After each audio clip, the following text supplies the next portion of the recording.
Hello guys, if you want to skip the intro videos in Forza Horizon 6, then this is the quickest way to do it. Basically, we just need to rename a couple of video files so the game can no longer detect them when launching. First, open Steam, then go to your library, find Forza Horizon 6, right click the game, go to manage and then select browse local files. Once the game folders opens up, go into the media folder, then open UI and after that open videos. Now scroll all the way down until you find a file called T10ms combined. Once you find it, you can either delete the file completely or simply rename it. Renaming is safer because you can always restore it later very easily.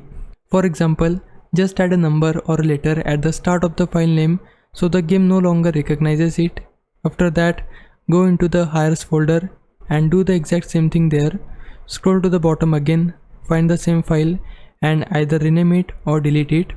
Now the next time you launch the game, the intro video should be skipped automatically. And if you ever want the videos back, simply remove the extra character you added to the file name, or if you deleted the files completely, just verify the game files through Steam and the missing files will automatically download again. This is the process. Hope this helps. If it did, leave a like and subscribe my channel. Thanks for watching.